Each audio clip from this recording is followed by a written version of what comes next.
그럼 수많은 기독교인들이 그토록 악마화하고 호전적이고 그들의 종교를 받아들이지 않으면 목숨을 내놓으라고 말한다는 이슬람은 유대인들에게 어떠했는지 살펴보겠습니다.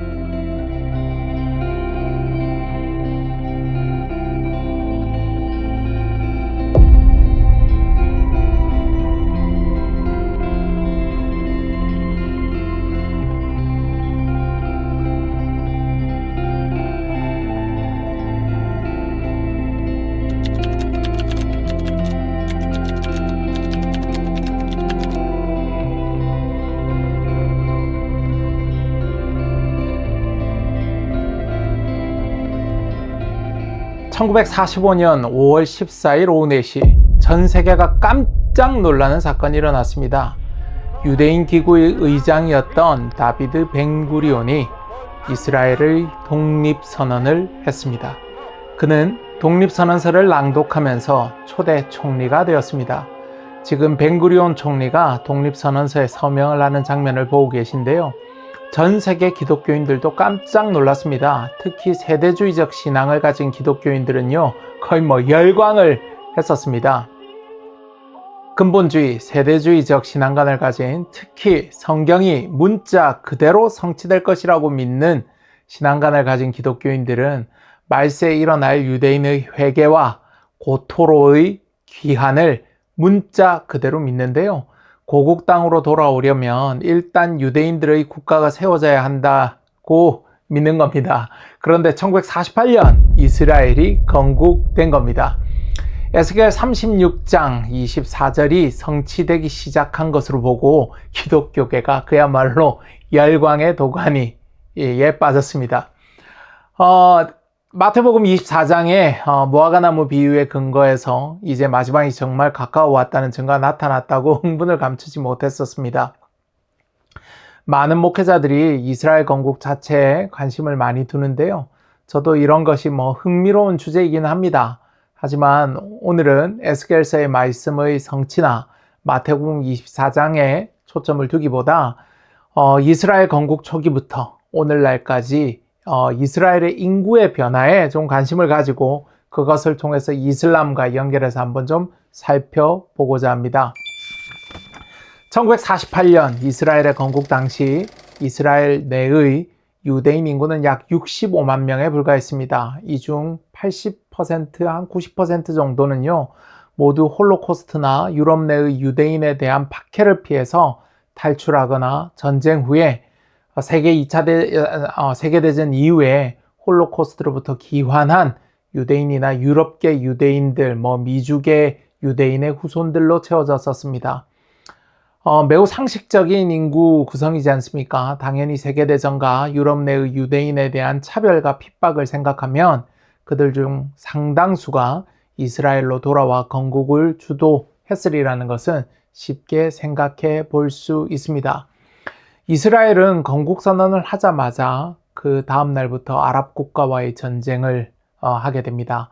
거대한 인구의 아랍 국가들과 싸우기 위해서는 절대적으로 인구가 필요할 거지 않습니까? 군대가 필요하니까요. 건국 직후 인구는 겨우 65만 명에 불과했습니다. 그런데 놀라운 일이 일어나는데요. 건국 후 불과 2년, 3년 뒤에 이스라엘 인구는 140만 명으로 급격히 불어납니다. 아랍과의 전쟁 중에 풍전등화와 같은 이 상황 속에서 불과 2, 3년 만에 인구가 2배도 넘게 늘어난 겁니다. 1960년에는요, 인구가 190만 명으로 불어났습니다. 정말 기적적인 인구 증가 아닌가요?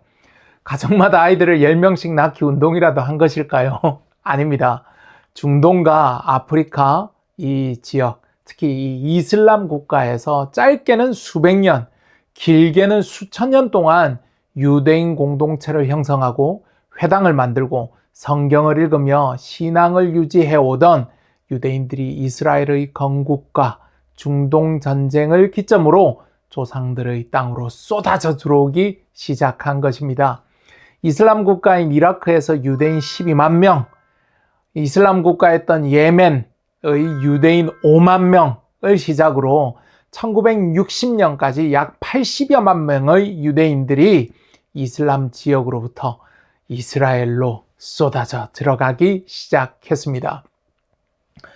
이슬람 국가의 뿌리를 내리고 신앙 공동체를 만들고 유대인의 정체성을 유지해온 이 유대인들의 기한은요, 그야말로 이스라엘 입장에서는 천군만마였습니다.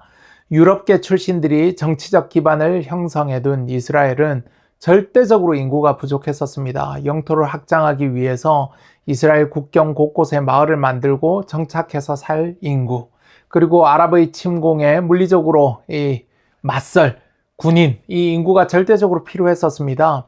이러한 역할을 중동, 아프리카 등 이슬람 지역에서 귀환한 유대인들이 담당하기 시작한 것입니다. 오늘날 이스라엘 내 유대인 인구는요, 약 한 720여만 명으로 추산됩니다. 그런데 중동, 아프리카 등 이슬람권 출신 유대인 인구가 절반에 달합니다. 여러분들 뭔가 이상한 것 못 느끼시나요? 이스라엘 유대인 인구의 거의 절반이 중동, 아프리카 등 이슬람권 출신입니다. 기독교 극단주의적인 성향을 보이는 이충근 박사나 정동수 목사, 김종철 감독 등의 주장에 따르면요, 이슬람은 칼 아니면 코란이지 않습니까? 타 종교를 철저하게 죽이는 잔인한 종교인데, 짧게는 수백 년, 길게는 수천 년 이슬람 국가 내에서 유대인이 회당을 만들고 성경을 읽고 그들의 신앙을 지키다가 이스라엘로 무사귀환했다는 것 자체가 말이 되지 않지 않습니까? 그런데 이것이 명백한 사실입니다. 건국 직후부터 그들의 신앙의 순수성을 지켜온 중동 아프리카계 유대인의 유입이 지속되었고, 이스라엘 인구의 상당 부분을 이슬람권역 출신의 유대인이 떠받치고 있는 겁니다. 중동, 아프리카 등 이슬람권에서 유대인들이 대규모로 이주해오지 않았다면 이스라엘 건국 후 존립이 쉽지 않았을 겁니다. 앞서 내용에서 들으신 것과 같이 기독교는 신학적으로 유대인들을 신을 죽인 민족으로 규정하고 지속적으로 탄압하고 개종을 강요하고 학살을 일삼았는데, 이슬람 국가 내에서 수백 년, 수천 년 동안 유대인의 정체성을 유지해오면서 살아온 것이 믿겨지지가 않으시지 않습니까? 믿겨지지가 않죠. 지금 보시는 사진은요, 2023년 4월에 촬영된 사진인데요. 놀랍게도 이란의 수도 테헤란에서 유대인들이 그들의 회당에서 토라를 펴두고 유대교 예배 행사를 가지고 있는 장면입니다. 미국과의 전쟁 중에 얼마나 파괴가 되었을지 잘 모르겠지만요, 현재 활동 중인 유대인 회당이 이란 내 약 30여 개이고 유대인 인구는 대략 1만 명에서 최대 2만 명으로 추정됩니다. 이슬람이 유대인의 멸절을 꿈꾼다고요? 이슬람이 코란 아니면 칼을 선택하라고 강요한다고요?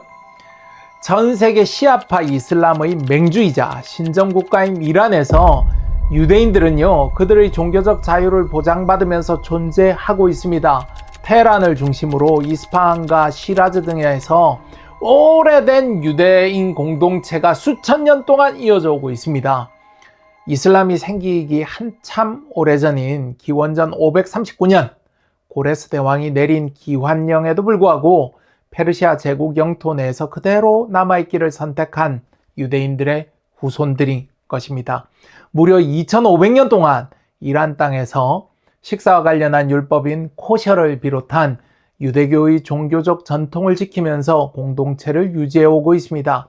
소수이지만 수천 년 동안 유대인이 그곳에 자리한 것에 대한 존중일 수도 있고, 소수자에 대한 이란의 대외용 보여주기일 수도 있겠지만요, 이란 의회의 구성이 상당히 특이합니다.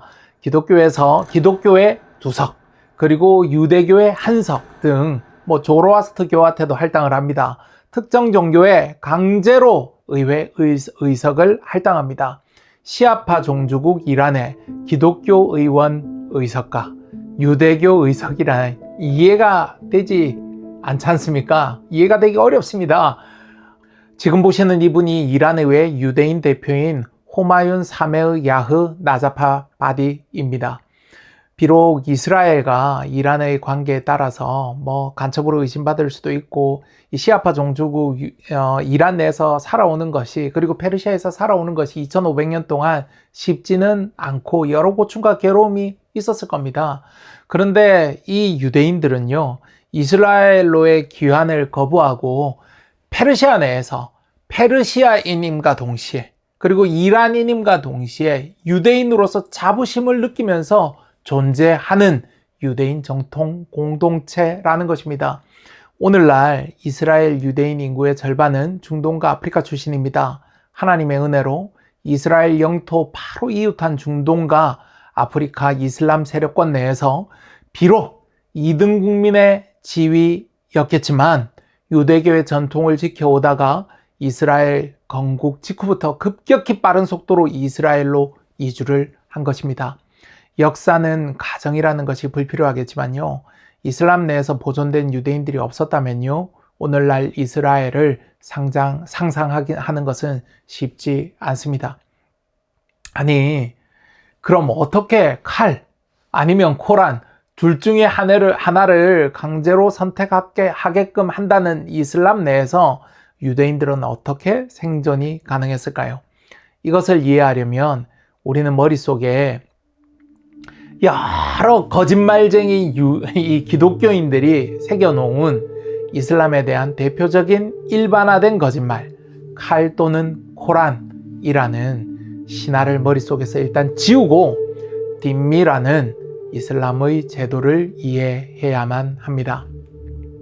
많은 기독교인들이 이슬람 하면 코란 또는 칼을 떠올립니다. 코란을 받아들이든지 아니면 죽음을 택하라는 의미인데요. 정말 이 옵션이 두 개밖에 없었을까요? 만약 선택이 개종 혹은 죽음 이 둘밖에 없었다고 여러분들이 교회에서 들으셨다면 이것은 기독교 세계가 만든 거짓말을 여러분들이 들으신 겁니다. 기독교 세계 내에서도 제가 뭐 비유를 좀 들 텐데 비유가 뭐 적당하진 않을 수도 있겠지만요.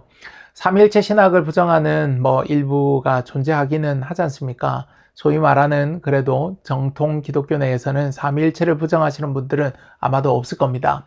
만약 삼위일체 교리를 잘 알고 있는 누군가에게, 여러분들에게 하나님은 성부 하나님과 성자 하나님만 계신다고 하거나 성령 하나님과 성자 하나님만 계신다고 한다면 이것은 참인가요? 거짓인가요?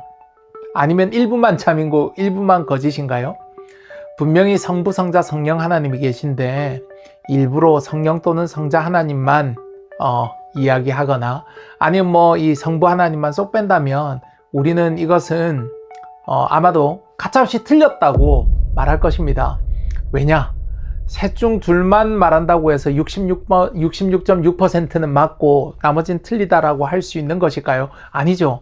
삼위일체에 대해서는 성부, 성자, 성령 전체를 말하느냐 아니냐, 그러니까 이게 100점이냐 빵점이냐의 문제 아니겠습니까? 일부만 말한다면 그것은 일부의 진실이라고 말하기는 어려울 것입니다. 일부 진실이 아니라 전체가 거짓이 되는 거죠. 제 비유가 조금 극단적이라 조금 불편하실 수도 있겠지만 사실 이슬람 세계는요, 이교도들에게 보통 세 개의 선택지를 제시했습니다. 완전히 일반화하기는 쉽지 않겠지만요, 코란과 칼, 이 두 개 모두 이슬람이 크게 좋아하는 선택지가 아니었습니다. 너 코란 할래? 칼 할래? 이렇게 물었던 것도 아니지만 코란을 선택해도 칼을 선택해도 이슬람은 사실 별로 좋아하지 않았습니다. 아니 이게 무슨 말이야 이러실 텐데요. 이슬람이 가장 좋아하는 선택지는 바로 이 딘미라는 제도였습니다. 아주 쉽게 생각하면 공납이라고 생각하면 되고, 우리의 역사적 맥락에서 생각하면 뭐 완전히 똑같지는 않겠지만요, 조공의 성격으로 생각해 볼 수 있을 것입니다. 그러니까 두 개의 옵션이 아니라 세 개의 옵션이 있었습니다. 코란, 개종을 상징하죠. 칼, 그리고 전쟁을 상징합니다. 사실 이슬람이 쳐들어가면서 진짜 싸우길 원했던 것도 아니고 개종을 그렇게 원했던 것도 아닙니다. 사실은 이 공납을 원했던 겁니다. 세금을 원했죠. 이 칼로 상징되는 전쟁도 그렇게 원하지 않았다고 이렇게 생각하실 수 있겠지만요, 역사를 완전히 단순화하는 것은 쉽지 않습니다. 늘 말씀드리지만 그래도 이슬람 역사 속에서 이러한 딘미 제도를 선호했던 것이 매우 뚜렷하게 드러납니다. 개종을 선택하면 자신들하고 같아지죠. 왜? 같은 종교로서 이제 같은 식구가 되는 겁니다. 같은 국민이 되는 겁니다. 이 이슬람의 관점에서는요, 큰 도움이 되질 않습니다. 자신들에게 부담만 늘린다고 생각을 했던 것 같아요. 전쟁을 선택하면 다 죽여야 되기도 하고 또 싸우는 동안 자기들도 부담이 있지 않습니까? 그래서 이슬람이 가장 좋아하는 선택지가 바로 딘미 제도하에 들어와서 세금을 내고 자치권과 종교적 자유를 보장받는 것이었습니다. 이 딘미는 보호, 보장, 약속 등으로 번역될 수 있는 이 원뜻을 가지고 있는데요. 무슬림의 지배 아래 사는 비무슬림 공동체, 특히 이 유대인과 기독교인들은 성서의 백성으로 대우받으면서 지즈야로 불리는 일종의 세금을 내고 생명, 재산, 종교 활동에 대한 보호를 받는 법적 지위를 뜻하는 제도입니다. 이 딘미 제도는 일종의 세금을 내고요, 재산도 보장받고 종교 활동의 자유, 생명 보장을 받는 이 계약적 관계인 것입니다. 물론 무슬림이 아니기 때문에 무슬림과 똑같아질 수는 없습니다. 어디까지나 2등 시민의 지위였지만 지즈야만 잘 내면 공동체를 보존받기 때문에 비무슬림 입장에서는요, 나쁜 선택지가 아니었습니다. 이 기독교 사회 내에서 시리아나 아니면 이집트 이런 속주 지역들, 로마의 속주 지역에는요, 로마의 이 재정 상태가 나쁠 때는 50%까지 이 엄청난 세금을 기독교 사회는 부과를 했었습니다. 그런데 이 딘미 제도하에서 지즈야로 불리는 이 세금은요, 10%, 20% 정도밖에 되질 않습니다. 여러분들 오늘날 여러분들 고소득자들이 세금을 얼마 냅니까? 한 40% 이상 내지 않습니까? 그리고 일반적으로 중산층들 세금을 얼마 낼까요? 우리가 내는 세금들 소득세, 재산세, 그리고 부가가치세, 여러 간접세들까지 다 보면요, 우리가 내는 실제 세율이 한 20, 30% 이상 될 수도 있습니다. 고소득자는 훨씬 더 많이 낼 테고요. 근데 이 지즈야는요, 한 10%, 20%밖에 되지 않았고, 심지어 저소득층한테는 감면도 해줬고, 여성이나 그리고 장애가 있는 사람에게 면제되기도 했습니다. 이 기독교 사회가 부과했던 30%, 40%, 50%의 세율에 비하면요, 굉장히 제너러스한, 굉장히 관대한 세율이었습니다. 그러다 보니까 이 기독교 사회에서 이 무슬림이 쳐들어오면 오히려 좋아했던 역사적 기록이 굉장히 많습니다. 여러분들 믿기지 않겠지만 제가 다음번에 이거 좀 더 상세하게 한번 다룰 텐데요. 심지어 이 딘미 제도하에서는요, 세금만 내면 비무슬림들은요, 군대도 안 갔습니다. 여러분들 어떨까요? 기독교 사회보다 세금도 덜 내고 군대도 안 가. 아마 이 대한민국 남자들 입장에서는요, 굉장히 매력적인 제도였을 텐데요. 이 군대는 무슬림만 가고 딘미 제도하에 있기만 하면 이 무슬림 군대에 의해서 비무슬림들은요, 보호를 받았었습니다. 그리고 자치권을 누렸고 자기들 종교를 지킬 수가 있었습니다. 7세기 이슬람이 무함마드에 의해서 만들어지고 상당 기간 동안 이러한 딘미 제도하에서 유대인과 심지어 기독교인들은요, 이슬람 세계 이전부터 하나님을 알고 하나님의 예언이 담긴 경전을 믿는 이 신자로서, 소위 말하는 이슬람 세계에서는 유대인들과 기독교인들을 경전을 아는 사람들, 예언을 아는 사람들, 하나님을 아는 사람들로 분류해서 따로 책의 사람들이라고 부르면서 대우를 해줬습니다. 8세기에서 11세기 사이 스페인 지역은요, 이 안달루스라고 불렸던 이 이슬람권이었습니다. 이슬람이 지배하고 있었는데요. 이 시기 유대인들은 철학, 의학, 천문학 발전에 기여하면서 유대인 역사에 있어서 일종의 이 황금기를 보내고 있었습니다. 유대인이 이슬람 세계에서 재상, 그러니까 아주 높은 장관급이죠. 재상이나 외교관으로 임명되기도 했었습니다. 동시대 다른 유럽에서 유대인들에게 이런 대우는요, 정말 상상 불가한 대우입니다. 앞서 제가 설명을 드렸지 않습니까? 죽지 않으면 다행인데 이 스페인 이 지역에서는 이슬람 세력 하에서 고위 관료가 되기도 했었습니다. 성경 속에 이 고위 관료가 된 것 생각하면 여러분들 요셉하고 다니엘 이야기가 바로 떠오르지 않습니까? 8세기에서 이 11세기 사이 이슬람 세계에서는요, 이런 것들이 요셉과 다니엘과 같은 이야기가 늘 현실로 일어났던 겁니다.